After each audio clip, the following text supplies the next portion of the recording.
Welcome to the Business Empowerment Podcast, the show that keeps you in the know with what you need to know in business and technology and for yourself so you can grow. Welcome to the show. Ladies and gentlemen, I'm your host, Rob Howes, and my co-host, Wilton Rogers, got insight for miles. Miles and miles. We'll give you what you need to know. Get ready for the Business Empowerment Podcast. Ladies and gentlemen, welcome to the Business Empowerment Podcast, the show that brings you insights on business, technology, and leadership, and the thought leaders leading the way. I'm your host, Rob Howes, and I got my co-host, Wilton Rogers, the automation specialist guru, the guy who will help you understand how to get your technology life together. He helped me. Wilton, thanks for being such a helper, man. Hey, absolutely, brother. Thank you, man. Thank you for being you. Well, you know, we got a great guest on our show today, someone who has a wealth of knowledge when it comes to marketing. I love marketing. I love marketing. Marketing is the best way. We're all marketers. We don't even know it. So the more insight you can get on this subject, the better. Right. Absolutely. Yeah. And you know what is that there's so many, people saying that marketers out there, marketing businesses out there, and it gets sort of flooded. But when you do your research and you figure out people that are really good at what they do, you have to lean on them, especially when you're in business, because I mean that's one thing that business owners and leaders aren't good at. Yeah. But they think they are, but they're not. And today we have one heck of a guest that has nailed it, and I'm excited to hear more about it. He has, man. Jeff Nelson is the CEO of Onduro, and he's going to let me know if I pronounced that correctly when he gets on. Onduro Marketing and Revenue Catalyst. Now, this is his profile on LinkedIn that I'm reading here, so make sure you connect with them too. I help CEOs increase revenues and measure ROI of marketing. Now, this is big. This is huge because a lot of us are doing marketing and we don't know what the ROI is. And that's a lot of waste. He says, who am I? I am a certified management consultant and data scientist. That means he understands that data deeply. My focus is in the field of marketing. I help companies manage the ROI of their investments and marketing. Let me tell you why that's important, because we have a lot of finance, a lot of revenue, a lot of things that we're doing, but if it goes unmanaged, that's what creates waste. What I do is what he says, question mark. What I do, you ask? I work with the data that companies have in the funnel to calculate metrics like the cost per customer acquisition and the average cost per sale. Key metrics here, guys. I provide analysis to help the business leaders determine the best marketing focus and strategies. The objective is to get the best ROI. I think that's the objective of life, Wilton. Jeff, I think that's the objective of life, but let's talk about marketing. Welcome to the show, Jeff. Thank you very much. Great to see you, Rob, and good to meet you, Wilton. This is a real privilege on my part to be invited today, and let's just talk about some things. Yeah, that's good. And we're going to talk, and people are going to learn if they're listening. And so why don't we just open up with, share like who you are, what you do, and why you do what you do. That's always important. What people do, but then the why is really the driver. Yeah, so I've been doing digital marketing for 20 years, but in the last sort of 7 years, I've really got interested in the whole area of measuring performance, almost like an athlete, right? An athlete, has to start measuring what they're eating, their weight, their times, whatever the event that they're in. And one of the fabulous movies that I really liked was Moneyball. Did either of you see that? Absolutely. And I read the book, and what I loved about that was this was kind of an underdog team, and they just focused on data, using data, and they used it in really oddball ways and hired all the wrong people and shifted people from, like, I think they've shifted one guy from a pitcher to a first baseman or something like that, and he was all upset about that. But he actually worked out really well there. I think he was the guy that had he was a pitcher, that's what it was. Mhm. And he couldn't throw that as much as was required for pitching, but on first base he was absolutely brilliant. And so that's we're starting, most marketing companies start with strategy. And you would think that that makes sense. The problem is most ad agencies and digital marketing companies, we're in business to make a dollar. And so immediately I'm going to say, oh, I don't like your logo. I don't like your brand. I don't like your website. You got to change this. You got to change that. And in the back of my mind, I'm thinking dollars, you know, how can I get $10,000? How can I get $20,000? And so my whole motive is not necessarily for the client. It actually is for myself. And that greed, I'm going to call it, you know, what it is just trying to acquire money for myself, is what drives many marketing and ad agencies, right? Right. So what we try and do instead, we do strategy, but we don't start with strategy, and that's the difference. We start with measurement. And we start with designing a company's marketing and sales funnel. So everybody knows what, you know, a funnel looks like, and everybody's heard about it, but not many people, not many companies actually go to the next step, which is to pull the data and put it into some kind of a system, and then use it to analyze. So we have 5 levels. We start with impressions. So where are impressions being made? Then we look at visits. Typically visits in our model is visits to a website. It can be broader than that, like could do visits to a social media platforms and all types of things, but ultimately we usually focus on how many people came to a website. Then we look at how many prospects are being generated. So that's getting narrower and narrower. Finally, it's offers, and then the last one is what we call an ultimate outcome. What if we're spending all this money on marketing and advertising, what do we want people to do? What behavior do we want them to do? So on an e-commerce website, it may be just clicking a button and buying something. Other times, other companies want, you know, to generate a lead.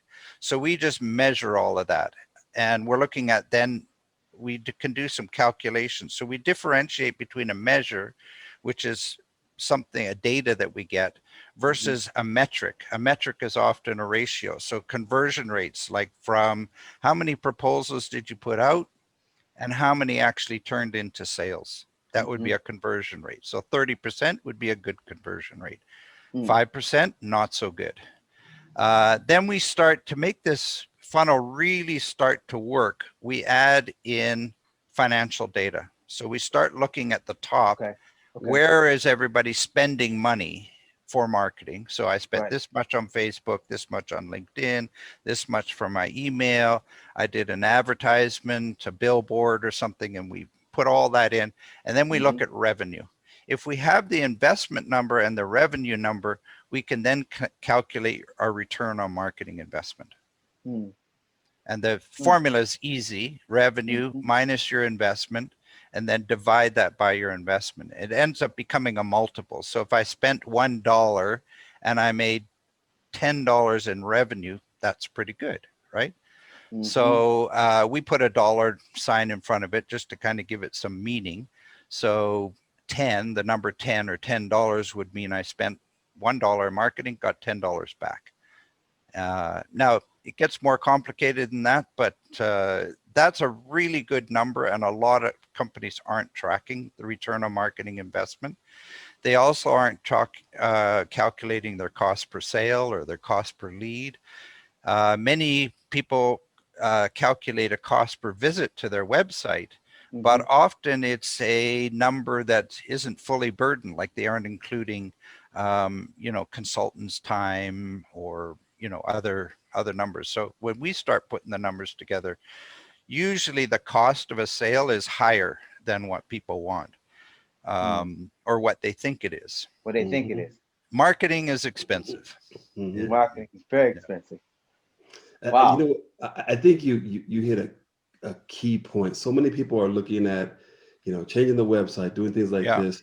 Yeah. And what they don't understand, and most businesses, if you go to a business right now and you say, how much you spending on marketing, they'll probably tell you, hey, I'm spending $10,000 a month on marketing. What's your return? I'm not sure what my return is exactly. A lot of them don't even know exactly the return, because that data that you're gathering before will actually tell you that. And I love the return on marketing investment instead of ROI, ROMI. I love it. Because before you get started, before you put that investment in collecting that data, you could already see the results that you're going to end up getting. So that's a very strategic and brilliant approach. Let me just give you one little way that we can analyze this. Yeah. Using return on marketing investment, or ROI. So I gave you the formula, but there's a sweet spot. I mentioned sweet spot earlier, right? There's a sweet spot, and the sweet spot is between 10 and 20. And this is a really interesting, development that my the author, Joanne is her name, Joanne O'Connell, and I have been working on. So the sweet spot is 10 to 20. So what does this mean? If it's higher than 20, so say it's 30 or 40, what that means is you're making quite a bit of revenue, but your marketing costs are very low. You follow the math on that one? Or do you want me to give you actual numbers? Actually, you know what? I follow it, but I think just for our audience, if you can get actual numbers, that'd be great. Yeah, so I'll try and do something really quick in my head. So say your revenue is $60,000 in a month, right? And you spent $1,000. Let's say it's 61,000 to make the math easy. So $61,000 in revenue. You subtract out 1,000, you divide by 1,000. The answer is 60, right? So this company's making quite a bit of money, and they're not spending very much on marketing. Make sense? Right. But my question is, if they spent 5,000 on marketing, could they increase their revenue? That's that. So what I'm basically saying is they're leaving a lot of revenue out there somewhere that they could get by spending a bit more, like really good marketing dollars spent. I mean, it may be social media, it may be LinkedIn, it may be on Joe, or it may be on a billboard outside. I mean, one of the cheapest ways to advertise for retail is a sign outside, a really good sign that really attracts information, or signage on your trucks. Those are really, really good ways to, and cheap. So let's go the other direction. If they are spending, let's go with 60,000, right?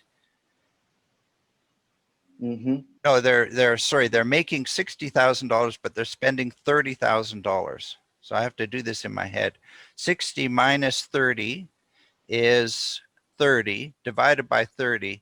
So the answer is 1, right? So let's make it a little bit more understandable. Say they're spending $15,000 on marketing and making $60,000. So 60,000 divided minus 15 is 45, and divide that by 15. I'm not sure what that is. 3, right? Right. So the answer is 3. So for every dollar that they spend on marketing, they're making $3 in revenue. That tells me that their marketing is very inefficient. It's expensive, right? They're spending a lot of money, but not getting very much back in revenue. So then what we would have to look, if we were able to calculate those numbers, we would then be able to look at and look back at their marketing and say, we would just start asking a bunch of questions. Why are you spending this money, and what return are you getting on that? Maybe they're spending a lot of money on advertising, like on TV ads, right? But their marketing is business to business, but they're spending it on TV. There's something that doesn't make sense. Right? So TV would be much more suited for retail consumers, right? But if they shifted their dollars to another channel, their revenue would go up. Their budget would stay about the same. So then their return on marketing investment comes up closer to 10 or 12 or 15 or something like that. So that's just knowing that one number, what is your return on marketing investment? I can tell a lot of things right from That's that. big. That's That's big. huge. Guys, if you're listening right now, this is Jeff Nelson, CEO of Undo Road Marketing. We're talking about analytics. We're talking about data. We're talking about marketing, but we're talking about understanding the return on the investment of your marketing and how marketing the right way can increase your ROI. And by understanding all these key metrics, by having a clear understanding about what you're doing exactly, oh my goodness, clarity is the king. Somebody said clarity is king. Clarity is king. It is. So we got a couple more questions for this episode, Jeff, and then we're going to come back for part two. And just so you know, when we come back for part two, we want to find out what your best and your worst business decisions have ever been. So this is going to be exciting to hear, polar opposite of that. But the final two questions of this episode, first, being the business empowerment podcast, the keyword empowerment, and the only way for people to really do their best in life is for them to be empowered themselves. You know, that's all. So our thought leaders, our influencers, those who are making things happen in the world, I'm always curious to know, what do you do to keep yourself empowered? Like, what is it that you do to keep yourself empowered and motivated to go ahead and do what you do? Because you're serving so many. So there must be something. Redo the question for me. So the question is, what do you do to keep yourself empowered? As part of Motivated. business or outside of business? So as an individual, now before you even get out of the bed, you know, you, the internal self, you, Jeff Nelson, what do you do to keep yourself encouraged? We'll use the word encourage, but that turns into empowerment. What do you do? Is there something that you do to keep yourself flowing? I do quilting. Quilting is good. Yeah. Wow. Yeah. Do you really? Wow. Yeah. Does that allow you to sort of is that more of your mental therapy? Like for me, you know, Can you see the Meditative. sewing machine back there? Oh yeah, we can see it. Yeah. That's you. And then, yeah, that's me. Ooh, I knew it. Something. This cloth here. Oh my goodness. Wow. Wow. Look at that. Wow. So if you guys are listening to audio, you need to go to our website and look at this video and see what he does. That's amazing, man. Well, that's just a cloth. So, I mean, the story on that one is my mother taught me to sew years ago, right? She died about 20 years ago. So this is like 40 years ago that she taught me how to sew, but I kind of didn't do anything about it. And then my sisters, my dad had to move out of his house, and my sisters and my mother had bought these cloths. I mentioned earlier that I was from Africa, and they had bought these. They're called ketenges. They're the cloth that women would use to tie a baby on their back. Yeah. And they kind of tie it around the bottom of the baby, and then they tie it up the front here, and that's what they use instead of those fancy backpacks that everybody in North America uses. They just use a cloth, right? And they're called ketenge. And so they had about 20 of these. And so I said, well, I'll make some quilts out of those. Well, that was like 3 years ago, and I didn't do anything, mainly because I didn't have a sewing machine. So what I did was when the pandemic happened, you have all this, you have to stay home, can't visit people. And so I brought this out, bought a sewing machine, and started to learn how to sew again. And that's what I've done. So I've done 5 now. Wow. For my son, my son, and then my brother and my 2 sisters, and then my daughter. And this one that I'm making here is for my wife. So I have to make it king size though. So that's awesome. You know. Cool. That's awesome. That's a nice meditative hobby. Yeah, it kind of, what I like, my brother was asking me yesterday why I did it. And it's just because partially because it's a just total change. Like you can't think about anything else, you know, anything that's exciting or worrying, whatever, you know, emotion it is, you just kind of have to focus on that next stitch or that next cut, you know. Love that. Love that. That's amazing what the pandemic has done. It actually brings back things that Yeah. you actually think about that you want to do, and it's like, hey, I have the time to do it, and to be able to do that. And now that we're getting back to some kind of new normal, that's part of your routine now. You brought that back, and that's Yeah. close to your heart too. So that's awesome. And I like Yes. the creative aspect of it too, because and you kind of need that creative juice from another area to come back to business. Because I mean, we have to work. Most of us have to work. Not everybody, but most of us have to work in order to make money to put food on the table and pay some expenses. Yeah. So, but Yeah. we Yeah. can't do work all the time, right? Right. And so this quilting is one of the things that I do That's that's wonderful. rejuvenating. Yeah. So final question of this episode, Jeff, if you had one wish, and you couldn't wish for more wishes though, all right? But one wish, this may sound mystical, so we just take it out of mystic. If this is a thought, something you could think about that could happen, what would that be? And it could be for your business, it could be for the world, it could be for Mm, whatever. But you mm. get one, what would that be? Right now, I'm gonna do a business one. I mean, I have some others that are non-business related, but you said one, so I'm gonna stick to one. There's two fingers, but I'm gonna stick to one. Um, I would love it if companies that are spending money on marketing would do something. I mean, they can use our software, they can use our principles, but just really learn how to measure what's happening in marketing. That would be my one wish. And, Hmm. it could be on a spreadsheet. We have software that we call Revenue Catalyst. They can use that, but Let's talk about that spreadsheet too. is fine. And Mhm. but it's like with the work that I've spent with Joanne, I mean, it's been 7 years and we've just struggled, and we're both, well, I call her brilliant. She mostly calls me stupid, but anyways, I try and think that we're both kind of smart. Yeah, yeah. And I mean, between the two of us, we've got a whole bunch of degrees. You would think that we know what we're doing, but this whole side of marketing metrics, it's so easy now to get swallowed in the data. Hmm. There's just so much data. Like look at Google Analytics, for example. There's page views, there's visits, there's goals, there's Clicks, there's events, there's everything. all kinds of different things. And Mhm, What matters you and know, why should it matter? Yeah.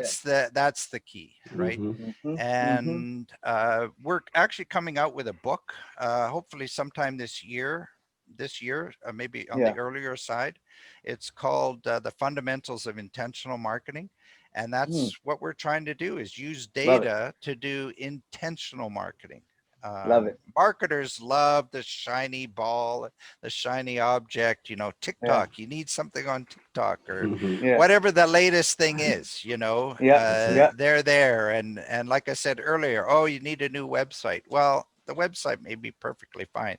That person, the marketer, just doesn't like it. Yeah. But Yeah. maybe the audience likes it, right? Or maybe Google, the search engine, likes it. So many variables, so So many there different you things to go. consider.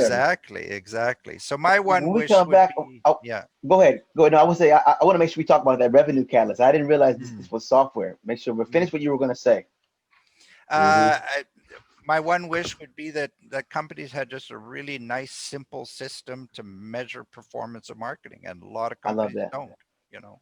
Love that. And essentially, ladies and gentlemen, that wish will actually keep more companies in business. Mm. That's right. So come back for the next episode. We're going to be sitting here with Jeff, and we're going to find out from him what his best and worst business decisions have been. Free bots and free downloads. Just go to scalethroughautomation.com/free. Welcome back, ladies and gentlemen, to the Business Empowerment Podcast. We're here with Jeff Nelson and Wilton Rogers, my co-host. We're just having a great conversation. We're actually getting in some insight and wisdom about Mhm, marketing, man. What mhm. what are you thinking about this conversation so far? Man, you know what? I love this conversation, and the reason why is because he is so deep into data and analytics and stuff like that, and being able to, I want to know more about the software. He talked about earlier about the software that people can, Mm-hmm. these are things that people, especially now that we're in this, pandemic, we all have to make some kind of pivot. I don't care, what anybody business says, every business I've talked to, they have to make some kind of pivot. And with that pivot comes marketing. And you Yes. have to Yes. understand the data that you have now. You can't use data that you did 10 years ago. It's a totally different game now. And it's so important to have somebody like Jeff to be able to sit down and talk to, and to really help you analyze what you can do for your business, because it is so key. Data is king. And if you can get that, if you have the data, if you have a business, you have data. And if you have a professional to show you how to use that, to take that data and run with it, you need to get them. And Jeff's one of them. So yeah, man, this has been a very fun podcast, and I'm excited to hear what's gotten him to where he's at today with his Yeah. success and his failures. Yeah. That's a good segue for you, Jeff. And so what's Mhm. maybe start with your worst and then end with your best. Worst and best business decisions. So worst, I think, looking back, uh, it's hiring the wrong people. Hmm. And here's the problem. The problem is there's two problems. One is I only have so many hours in a day, and I want to save some for quilting, right? Yeah. Or my Yeah. wife, or the Uh-huh. cat, or watching Yeah. movies, or whatever, right? Whatever. Yeah. So yeah, so the immediate thought then is, oh, I'm going to delegate. I'm going to delegate, right? So then I look around for somebody to delegate to, and somebody phones me up, and so then I hire them, but they're useless. They just they and I hired this one guy to help me with sales. I spent $50,000 like cash to him. By the time you pay cash to him and taxes for him because he was an employee and benefits and all that type of thing, $50,000. We had, I think, 2 leads and maybe one sale. Hmm. Mm-hmm. And this was over like almost so $50,000. It was like a 6-month period. Like he was getting roughly about $100,000 a year salary, but at one Wow. point I just had to call it. So I Yeah. made Yeah. a whole bunch of hiring decisions that were bad. Yeah. And sometimes I was trying to help people out, or other Oh times yeah. they, Mm-hmm. another one I hired it seems to be mostly salespeople. I hired this other lady, and took all my time to train her, paid her money, and she quit after a month. And I'm going like, all that time, I gave you my leads, I gave you my time, I gave you money, Mm. and I didn't get a dime back from it.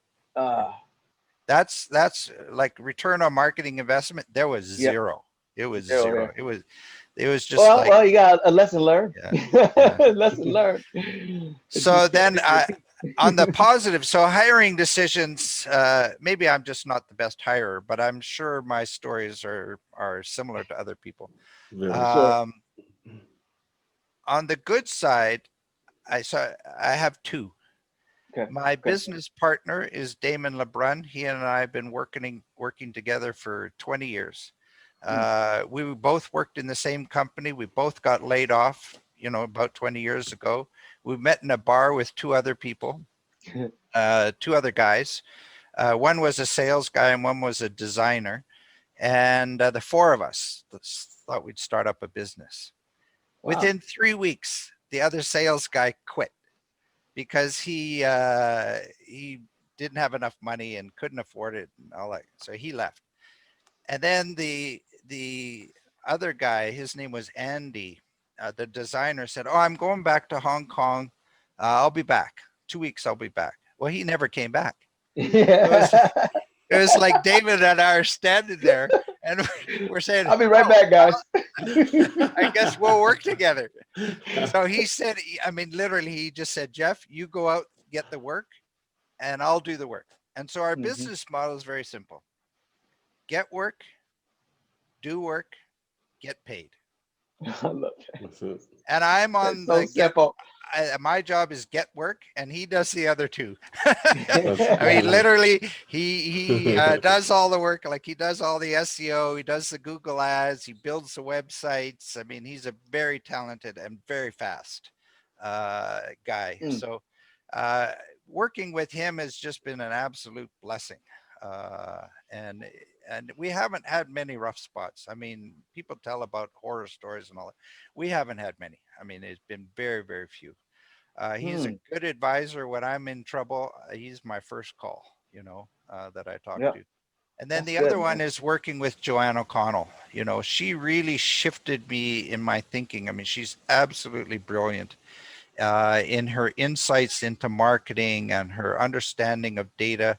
I mean, this book that we're writing is not my ideas. I'm the one who's kind of pushing it through, and I'm, helping her out with language, but the core concepts are her concepts, Mm, or and it's like they've been buried in her, and then working with me has kind of like a flower bed. And all I mm, do is water.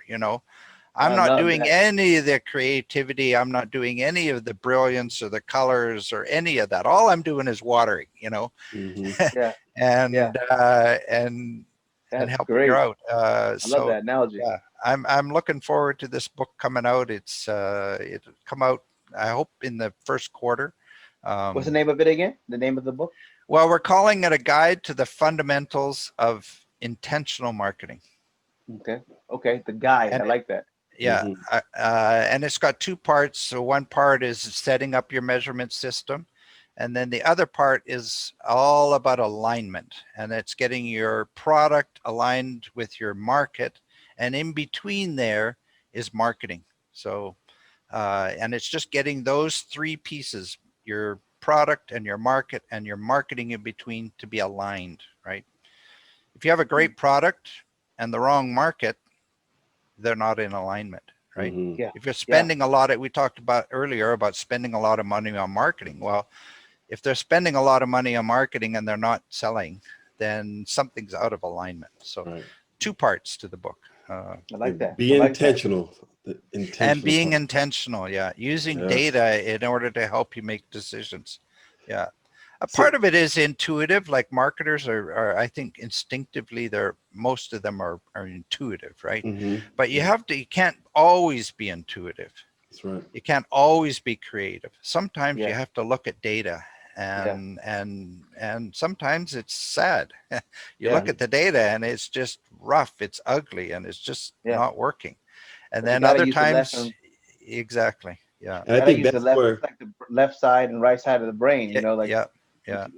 you need both. you need both. Or And not only that, the data can help you be more creative too. When you start looking Mm, at areas of the mm, data that mm, you've never been part of, that's true. where the creative juices really come Mm, out. mm. You know. yep, So yep, do you think yep. that your worst decisions have helped you with your best decisions? Because obviously you made some bad hires. I think we've all gone through that. Hmm. And do you think it's contributed to the success you've had with the partners that you do have now, being very specific and being very intentional of the people that you work with now? Yeah. So let me give you an analogy.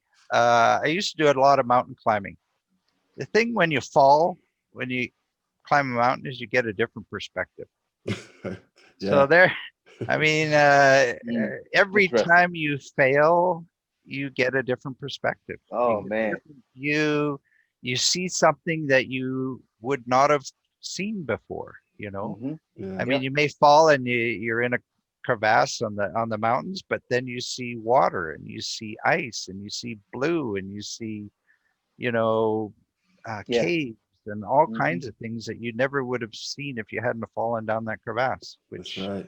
luckily didn't happen too many times to me. But Yeah, yeah, yeah. uh, Failure gives us that opportunity for new experience. We'll say. mm, Yeah, mm, yeah. And speaking about new experience and technology, let's talk about this technology you have that's creating a new experience for people with their data. The Hmm. revenue catalyst. Is that what Hmm. it's mm, called? mm. Yeah, Revenue Catalyst. We had a different name in the past, which I'm not even going to talk about, but I like the name Revenue Catalyst. And the idea, the premise of it is to use data as a catalyst by looking, if you can look at the data properly, it should act like a catalyst in order to increase revenues at a reasonable return on your investment, right? Right.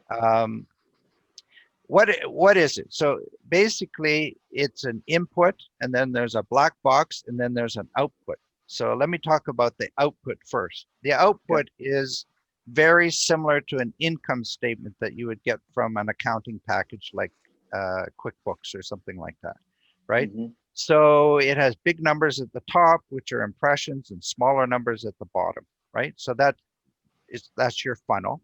And then it has all the calculations. So you have your cost per impression, your cost per visit, your cost per sale, and then you have the conversion metrics. And then if we include the financial data, it has, you know, how much did you invest and how much revenue you're making. But all of that has to be input. And the problem in marketing is that this data all comes from different sources. So your financial data is going to come from your financial system that you're using. Impressions on Facebook comes from Facebook. Impressions on Twitter come from Twitter. So and there doesn't seem to be a really good way to pull that data automatically. Visits is actually the easiest because we just you know, Google Analytics, every company is using Google Analytics for their website, or nearly every company. I mean, what Google has done to be able to unlock the key to every website in the world is incredible. You know, they have all that data, you know.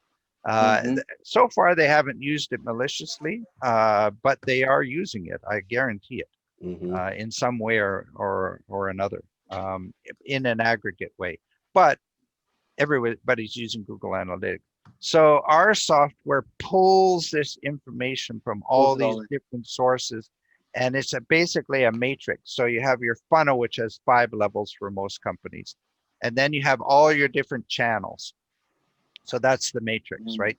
Is you know, your funnel to the different levels, and then all across the different channels, whatever, essentially where are companies spending money. And then we pull that all together into the system, and it spits out a report that looks like a financial statement. So the black box is Revenue Catalyst. The data on this side is all the company data. And then on this side, it's a report. We call it a marketing statement, and it's just a monthly marketing statement, but we can compare to last year. Yeah, so that I had to pop this up here. I know people on audio are not gonna be able to see this. We go to our website. You can go to this website. We'll put this in here, but I want to show. This is what you're talking about right here, the Revenue Catalyst right here on this website. So for those on audio, come to our website and you will see this visual. But even better, you know, connect with Jeff and get the full description and see what he's doing here. Jeff, a little mystery. I like that. Yeah. You know, this 2020 is gone. A lot of people are happy about it, but you know, it was stressful, and everyone had to do a pivot. Everyone had to do some kind of pivot. What was it like for you during the COVID and the time, and what did you do? First of all, were you affected? Did you go down or did you go up, or did you stay stagnant? And how did you pivot? I always love hearing what people did. So we lost revenue. We lost about half of our clients by about April. So I basically felt that this is going to be, I mean, it's going to be a short-term problem. I mean, it's going to be about a year and a half, maybe 2 years, somewhere around that time frame. But I knew the summer wasn't going to be good, so I took the summer off. I went and lived in a tent right nearby. We have a First Nation called Eden Valley, and I know some people out there, and so I took my tent out there. I wanted a teepee, but nobody had a teepee that I could live in. So I took my tent and I lived there for 2 months, and rode horses and built fences and put in a Texas gate, and you know, just did all kinds of stuff. I mean, it was absolutely fantastic. Learned a bit of the language. So to you, I would say Ambawastano. That would be greetings, brothers. Is what it would say. Yeah. So, and then in September, I worked on a few things just in the office to kind of catch up and pivot. So the pivot in marketing is this: there are no trade shows, there are no networking events, there's nothing that you can do in person Mhm. when it comes to marketing. And that used to be Mhm. a huge, like conferences and trade shows and networking events was a huge part of marketing in the past. Yeah. And it's now shifted digital. LinkedIn is huge. Mhm. You know, especially in a business to business format, it's actually one of the only ways to really meet. That's how Rob and I met, was, you Yeah. know, basically through LinkedIn. Mhm. And I'm learning, you know, and Rob and I are both learning from Joe. We're learning just a ton of tips and tricks and strategies on how to use LinkedIn. I've been on LinkedIn since 2004. I have 10,000, you know, followers on there, but I haven't used it. Mhm. Right. I've just looked at it. It's Yeah. been there, Yeah. Yeah. you know, but Uh-huh. I haven't used it, and I'm starting to use it, you know. And it's Yeah. I just talked to a guy this morning, you know, that, and we connected on LinkedIn, and I set up a phone call, and so we chatted, and you know, I don't know if it'll lead to anything. Right now, my objective is just to meet people, understand what Yep. they do. You know, if they're interested in me, I can tell them a little bit about what I do, and I'm really enjoying. I'm actually, I have to be honest, I am enjoying the shift. Right. I'm Yeah. enjoying Right. the lack of travel. I enjoy working from home. That's nice. I find that I can actually spend more time talking to people and getting to know Mhm. people with, Yep. you know, Yep. newer technology like Zoom and Mhm. LinkedIn than I ever could Less before. movement and less movement. Exactly. Absolutely. Yeah. Yeah. Yeah. Without And I love without it, man. yeah, and without this, we would have never been able to meet people from Alberta, Canada, like you, yeah, right? yeah, yeah, We'd be too exactly. busy doing Yeah, something else because that's of our right. culture. Locally. Yeah. Yeah. Yeah. Yeah. Yeah. Mhm. Yep. So, and Yeah. Rob, I don't know if you were aware, but I started up a group on virtual reality, a marketing. It's called Marketing Magic VR, and Wow. it's on a space called Alt Space VR. So it's owned by Microsoft, and you can go on there just with headphones, or you can Mhm. actually use like an Oculus headset. And I've Mhm. done 2 sessions. Joe was my second presenter. Hmm. That is freaking amazing. I remember you talking about this at the time. Okay, I need to know more about this. And That sounds incredible. That I sounds I incredible. think we need to, you know, either one or both of you be speakers, or maybe you want to invite somebody to be a speaker, but set something up. I don't think I'm going to do anything in January.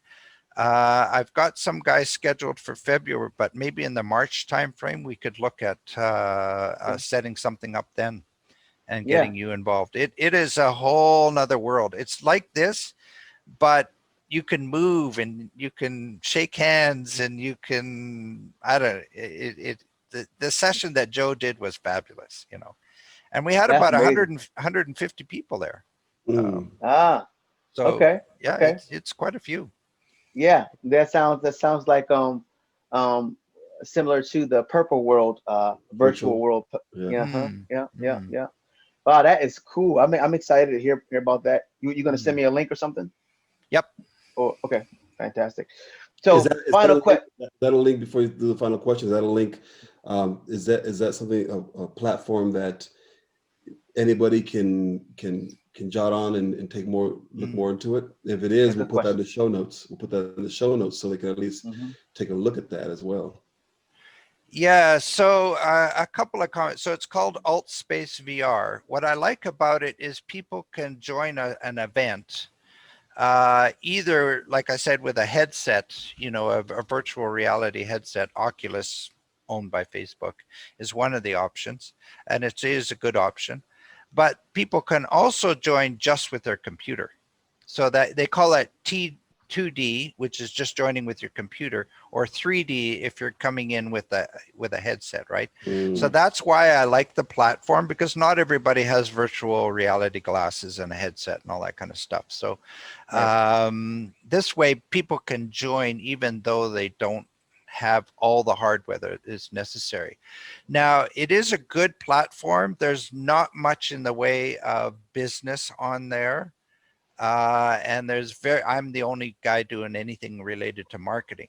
There is a really, really good session for people who are African American called Man in the Middle. And it is absolutely fantastic. This guy, I mean, it's a panel, right? So think of a stage.